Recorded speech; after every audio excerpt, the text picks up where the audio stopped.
Hello, everyone, and welcome to another episode of Selling Greenville, your favorite real estate podcast here in Greenville, South Carolina.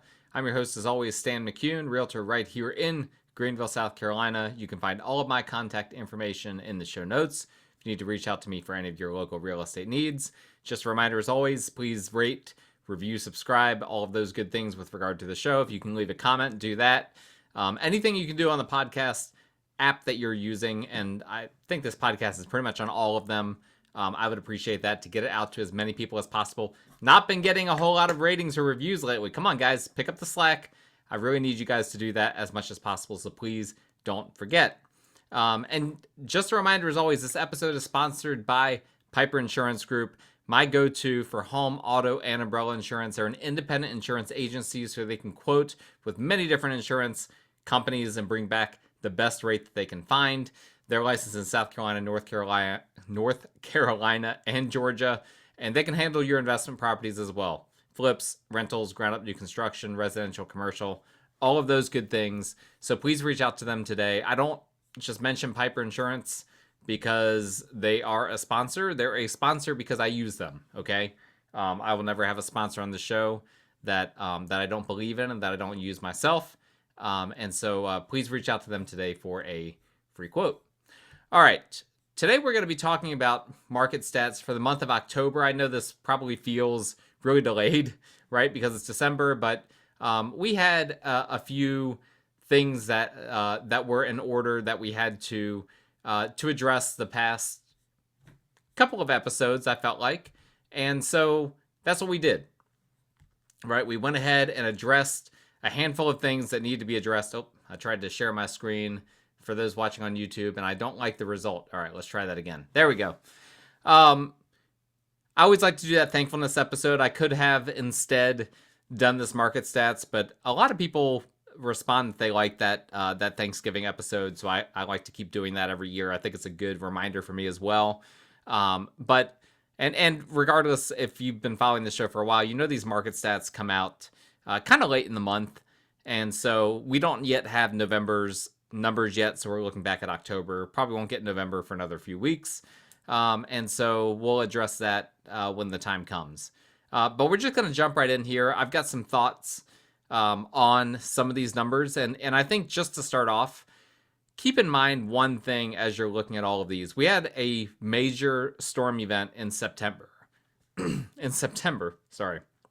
It just worked out. My throat is parched. I should have water right here. I don't. We had a major storm event in September, and that really threw off a lot. I mean, I had a listing that went under contract literally the day before Helene came through, and we still have not closed on that property. Still under contract with the same buyers that got under contract way back then, but we're still waiting, you know? So that has caused a lot of impacts on a lot of different things. So I will keep coming back to that throughout this episode, most likely. I don't have this episode scripted out, so who knows what I'll say. But that's something just to keep in mind. You don't want to draw massive conclusions from data when we've had a very wonky storm event that has completely thrown off the entire local real estate market. But at the same time, we don't want to completely disregard these numbers as well. So let's just start right at the top with new listings. New listings, if you look historically, you'll see that we have been in the positives year over year for every month for a very long time on new listings data. We've been seeing a lot of supply coming into the market, more supply coming into the market than demand that has come into the market. And October reversed that trend. October was the first month in a very long time that we saw fewer listings year on year versus the year before. So October, we had 1,860 new listings. That was down from 1,877 October of 2023. Now, again, hurricane, right? The first few weeks of October were completely thrown off, if not more. I mean, I've had several properties that I've listed just the past few weeks that I was supposed to list back in October. So I think in some cases, we will still see probably listings spill into November or December that were supposed to be listed in September, October. So we might see, even though we're seeing a kind of a year-on-year dip here, I imagine this is going to rebound probably in a big way once we get the November stats in and perhaps the December stats as well. The only thing that might prevent that is if people, after getting through the storm and all of that, if they decide, you know what, I really don't want to list my home during the holiday season, all of that. Maybe they're concerned about seasonal trends, those sorts of things. I don't know. So that does remain a possibility. But if I had to put money on it, my prediction would be that we'll see these numbers rebound and the new listings data will probably end up coming back pretty strong. November of last year only had 1,558 new listings. I'd be shocked if we had fewer than that November of this year. So we'll keep up with that. Pending sales, the count of properties on which offers have been accepted in a given month. This is a number that's usually low by about 350 to 400 units for the most recent month. So I'm not going to put a whole lot of stock in October at the moment. I'll come back to that. What we need to look at is September. September was our first month again in a long time that had a negative year-on-year number for pending sales. Now, I do think that this was impacted by Helene, right? Because Helene came in and kind of wiped out the last few days of the month. And those few days can be the difference between 1,128 pending sales, which is what we had, and 1,173, which is what we had September of 2023. So that was a negative 3.8%. That was a 3.8% decrease year on year. That being said, I feel like that probably is deceptive. And probably what we'll end up seeing is, again, October rebounding into a positive year on year pending sales number. Now, remember, a lot of contracts are falling through right now. And so just because these pending sales are high year on year doesn't mean that they're converting into closed sales year on year, which we'll talk about here in a second. But the October number is looking like it's going to be down quite a bit from the 1,194 that we had in October of 2024. October of 2023. Fall of 2023 was weird. We had some wonky things that happened back then. That being said, it was a fairly normal seasonal trend. If you're looking on YouTube, you can see this little bump. There was a little bump that happened in October. That bump is not that uncommon if you look back on some other years. That frequently happens around this time of year. And so I suspect that we'll probably end up, once the revised data for October comes in, pending sales, we'll probably end up being probably pretty close to this 1,194 number, if not perhaps in the 1,200s. And so I don't think it'll be a big decrease, if it's any decrease at all, once the revisions come in. Closed sales, we've now had really a strange year of ups and downs, topsy-turvy kind of year in terms of some months down year on year, some months up year on year. September was down 1.7% year on year, but then October rebounded up 4.8% year on year. Again, some of that is probably due to the hurricane. Right? We ended up having several days of closings that were lost due to the hurricane, and then those closings got bumped into October. Once everyone got their power back, that was a whole thing. Deeds couldn't be recorded. Closing attorneys couldn't do title searches. A lot happened. So October's closed sales were $1,299 as opposed to October of last year, which were $1,239. So that's a 4.8% increase year on year. I think those numbers are probably a little bit inflated as a result of Helene. So we'll see what November ends up being once it's all said and done. Days on market until sale. I told you guys that this number was going to go up, and I think it's going to continue to go up again because of this storm. This is, out of all of the numbers, this is the one I'm putting the least amount of stock in, because I already just gave an example, right? A home that I listed in September, it went under contract right away, and it's not going to close probably until the end of December. So what's that going to end up being? That's going to end up being basically a 90-day close for a home that went under contract right away. That's artificial. That's an artificially long transaction because a tree fell on the house, okay? So I would not be shocked if these November and perhaps even December numbers get pumped into the 60s. Currently 54 days on market until sale. What that means is that you can kind of expect, if you list a home, it's going to take close to 2 months to go under contract. But again, I think that this number is a little bit higher than it should be. as a result of some of this Helene effect. We'll just call it the Helene effect moving forward. But nonetheless, we'll look at the data here. 54 days on market was up 28.6% over the 42 days on market that we had in October of last year. So we'll have to track this, right? If this does go into the 60s and then doesn't come back down into the 50s, that's a very meaningful thing. But what I could totally see this doing is going up into the 60s for the rest of this year and then coming back down into the 50s to start next year. That's very much in the cards. That's not a prediction I'm making at this point. We'll have a predictions episode later this year, before the end of the year. But that's something that I could see happening for sure. Median sales price.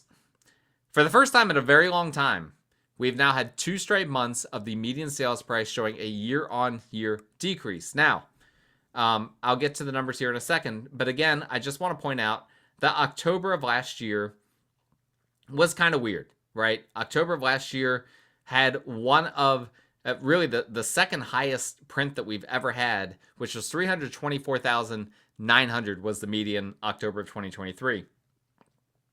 That was unusually high.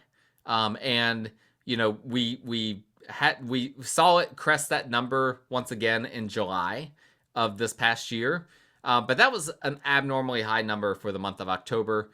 Needless to say, we didn't hit that this year. We were at 314,900, so 10,000 below. That's a 3.1% decrease year on year. And again, it's significant. It's for sure significant. I don't want to downplay the fact that we've had 2 straight months of year on year median decreases to the sales price. Does this mean that prices are going down? It could. But again, I want to see the Helene effect completely purged out of the data before I say for a fact prices are going down. I am not putting a tremendous amount of stock in this. Now, has the market slowed? Yes. The market has absolutely slowed, and we're for sure seeing sellers not getting what they want, generally speaking, and buyers not getting what they want. Nobody is happy right now. Everyone's unhappy with the state of the market right now, and that's just the way it is. But we'll have to keep track of this. If this doesn't turn the corner, right, let's just say by January, and we're still seeing negative numbers going into the new year, then that's something to take note of. And it's not necessarily a bad thing. It's a bad thing if you're a seller or someone that really keeps up with the value of your real estate. But if you're a buyer, that could be a great thing. And I'm seeing some really fantastic deals out there for buyers. I sent property to some buyers recently. They could have had it for $55,000 less than what it ended up selling for. Now, they all chickened out for one reason or another. I shouldn't say that they chickened out. That's really not a fair way of framing it. They each had different reasons for not being interested. But there are deals out there right now that are not going to be out there for forever because of where the mortgage rates are right now, because of the way the inventory situation is right now, because of uncertainty due to the Trump administration and how that's going to impact things. So there's a lot of uncertainty, and that is for sure causing price appreciation to be suppressed. Now, whether prices are going down or not as a result of something other than the Helene effect, that's a separate question. Here's why I think that the Helene effect for sure is impacting this number. I'll give you one example. I'm not going to belabor the point. But just one great example. There was a home that I saw that came on the market recently for like $200,000, which is pretty cheap, right? We're talking about the median sales price is $315,000. So a home that comes on the market for $200,000 is pretty cheap by Greenville County standards. So it came on the market for $200,000. I looked at it immediately, and the first thing I noticed was just a massive tree on top of the house. It was like, okay, well, I see why it's cheap. But then I looked into the history of the house, and the house had actually been under contract in the mid 300s, and then that contract fell through after the tree fell on the home. And I don't know if the homeowner didn't have insurance, or if they decided to just pocket the insurance and just sell the home as is rather than doing a bunch of work on it. But regardless, there's a home that would have sold for probably mid to high 300s that's instead going to sell in the low 200s. And that's a direct result of Helene. So that is how a storm like Helene can cause these numbers to be suppressed. Now, interestingly, the average sales price was not affected negatively by Helene. Actually, the average sales price had, I believe, the highest year-on-year increase that I have seen since I've started recording this podcast, which is almost 5 years at this point. A 9.1% increase year-on-year, up from 380 and change, which was October of last year, up to 415 and change October of this year. Now, I don't put as much stock in the average sales price as I do the median, because the average is skewed by when you get a bunch of expensive properties or a bunch of cheap properties that sell in a month, right? Whereas the median just gives you that middle number, and it's really the most accurate way to kind of track where prices are going. But I do find this interesting. We'll come back to why the average is so disconnected from the median here in a second. Percent of list price received.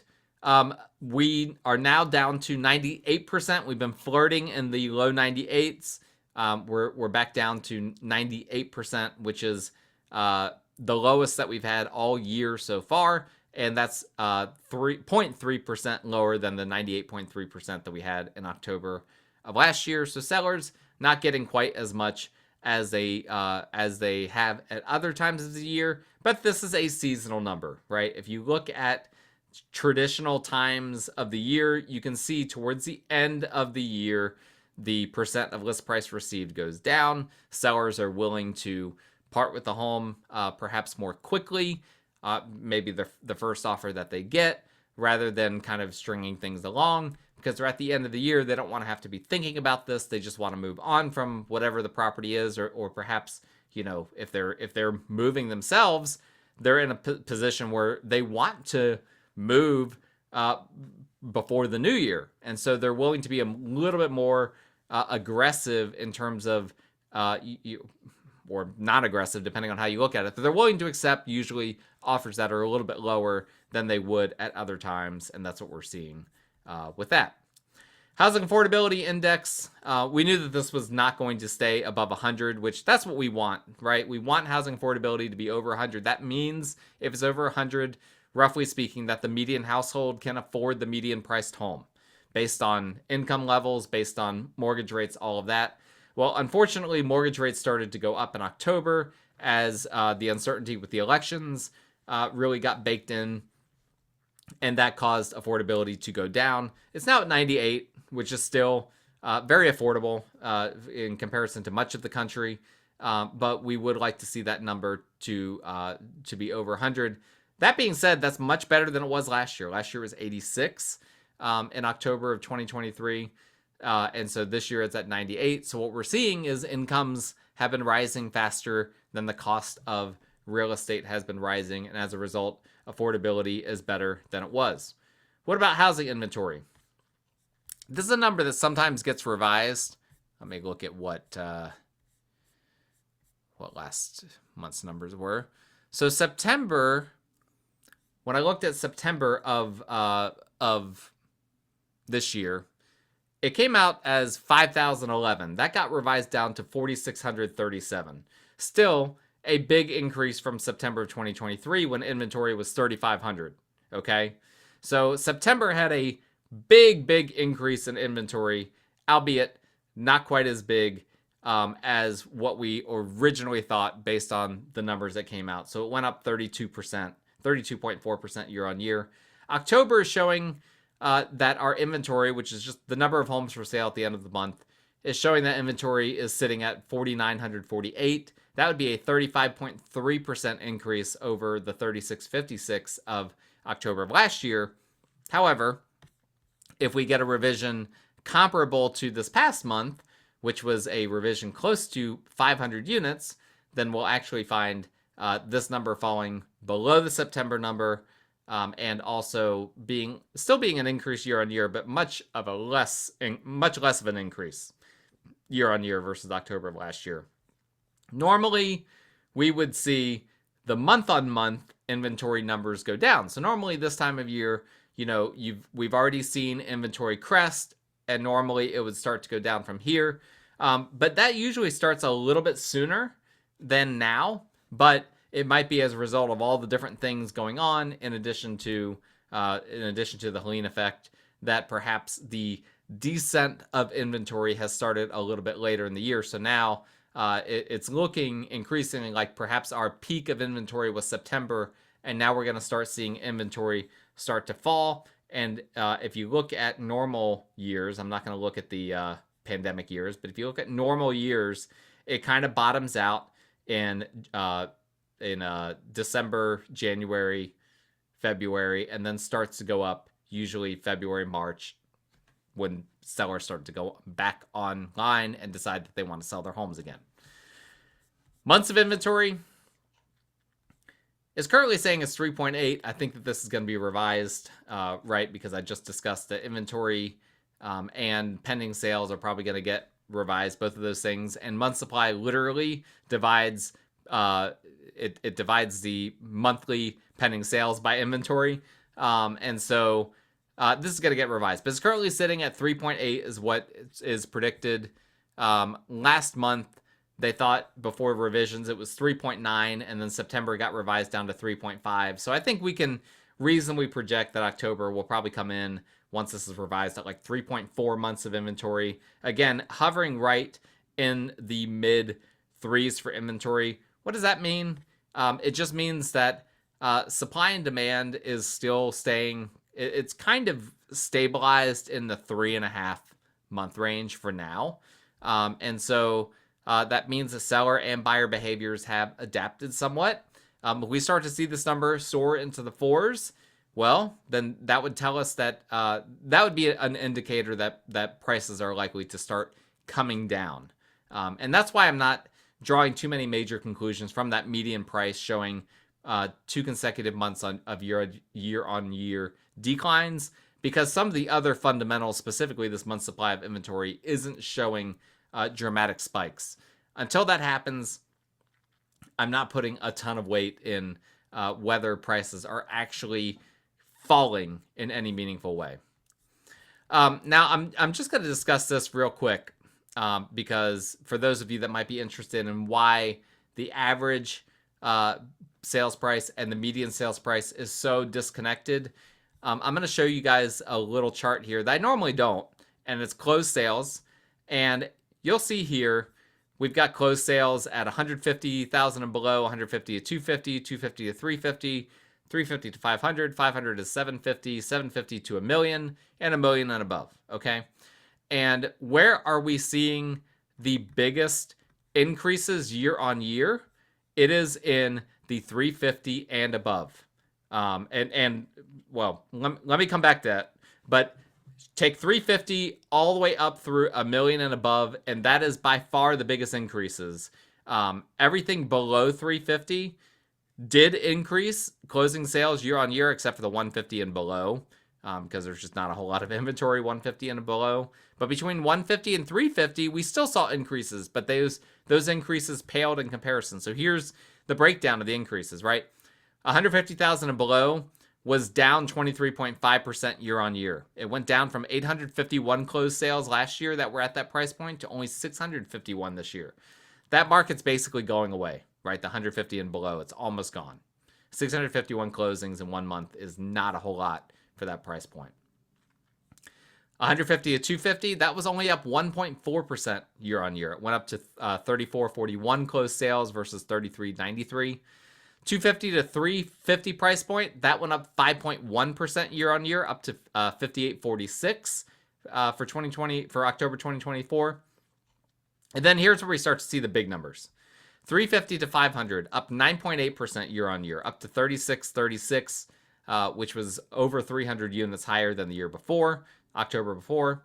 500 to 750 was up 8.2% year on year, up to 1621 versus 1498 October the year before. 750 to $1 million was up 16.7% year on year. So 448 versus 384 of October of last year. And then $1 million and above was up a whopping 22.5% year on year for October, up to 462 versus 377 of last year. So this is what I'm talking about.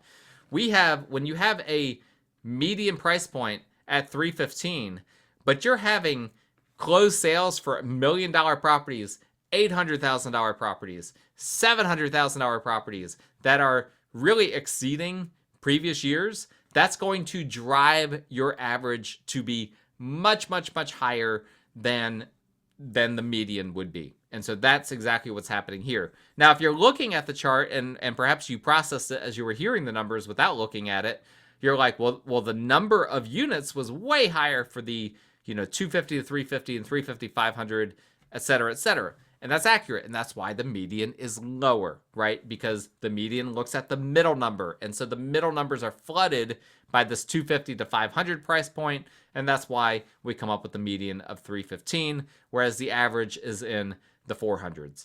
So I hope that makes sense. Practically speaking, what does this mean? Because some people are perhaps listening for the practical elements of this. Here's what I would say. If you're a buyer, don't sit on the sidelines. This is not the time to sit on the sidelines. I've already said there's deals out there, right? You don't want to be the guy or the gal that misses out on the deal when it comes up. I have a lot of closings in the month of December, historically. A lot of closings. And a lot of buyers that find properties in the month of December. Don't miss out. If you miss out, you're just hurting yourself, right? There's no point in getting discouraged and saying, you know what, I'm done. I'm just going to wait until the new year. No. Don't wait until the new year. There are deals to be done. There are buyers. There are other buyers that are sitting out the market right now, and you can take their place. You can step in and be the buyer that they are not. You can be better than them. And listen, I'm available. I'm available for you guys. I will work through the month of December. I've got all sorts of different holiday things going on. I'm still going to be working for you guys, for all of my clients. So keep that in mind. If you're a seller, you just sit tight, right? I'm coaching my sellers, and I've got all of my sellers right now under contract except for one. And that one's just kind of an odd situation. But I'm telling my sellers, you need to sit tight right now because the market is odd. Again, we still have the Helene effect kind of mudding the waters. No pun intended. We still have the post-election aftermath. We still have rates going up and down. We've got all sorts of things. And I don't think that now is the time to overreact and do massive price drops. Unless you're just not getting any, you're not getting any showings and you're getting showing to people who are saying, oh, this home is just way overpriced. Listen, I've coached multiple clients the past couple of months to sit tight, let the market come to you. And guess what? It's worked out for every single one of them. I had a property I just got under contract today as I'm recording this. Just got under contract a few hours ago. After I listed it, it sat on the market for several weeks with 0 showings. I reached out to my clients and I told them, don't worry about it. You don't need to panic. It's discouraging that there's no showings, but everyone's experiencing this right now. Well, guess what? After several weeks, all of a sudden, people start showing the house. Sometimes all that needs to happen is a little shift in inventory. A few homes, if you've ever bought real estate during a time when there's a lot of inventory, you know what this looks like. You might have, there might be 3 or 4 homes that you're interested in, and you've got them prioritized. A, B, C, D. You make a play for A first, that goes under contract. You make a play for B, that goes under contract. Then you go to C and D. And sometimes your home, if you're a seller, is the C or D option for a buyer. And you just need to wait for options A and B to go away before your home then becomes the new A or B option for a buyer. So these are the sorts of conversations that I'm having. And I found it very interesting. The one listing that I don't have under contract right now has only had a handful of showings.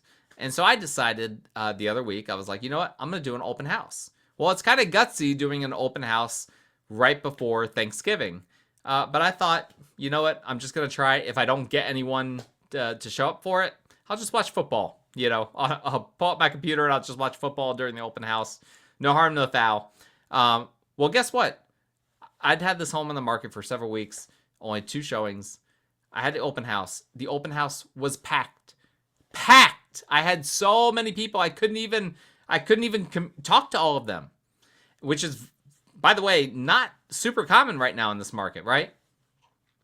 What did that tell me? Well, I talked to some of these people people that walked through the open house, and they were all very positive about the house, but everyone's waiting, and they were all waiting until the new year, or some of them had leases that, they're waiting to expire, all sorts of different things happening.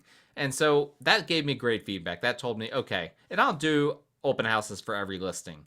Some listings, it's more appropriate than for others. But in this case, I felt like the feedback would be helpful, and it was immensely helpful. It told me, you know what, nobody is overreacting to this home, to the price of the home. People just it just needs time, right? It's at a price point that's challenging for some people right now. And it's one of those situations where we just need to hold tight, unless the seller is, at a point where they just aggressively need to sell the home. And at that point, you can tinker with the price point and try to make it more attractive in that way. But that's not what we're doing at this time, because I just communicated with a bunch of people at an open house that told me they thought it was priced correctly. They liked the house. They thought it was a really great house. They're just not ready yet. And once you get that feedback consistently, that tells you something. That tells you, you know what? If you don't have to panic, don't panic. Just let things ride and let the market come to you. So that's my advice. If you're a seller right now, or if you're a buyer, hopefully that's helpful. And hopefully you enjoyed this podcast. Please like, rate, review, subscribe to it. Please reach out to me if you need a realtor in the Greenville area. Please contact Piper Insurance Group. All of our contact information is in the show notes. Contact them if you need a free quote today. Actually, even if you don't think you need it, you need it. So contact them today for a free quote. Thank you guys for listening. Hope you had a great Thanksgiving, by the way. I jumped right past that. Hope it was great. I had a good one. And I've got a lot of great content planned for the end of the year. So please stay tuned, and we will talk again next time.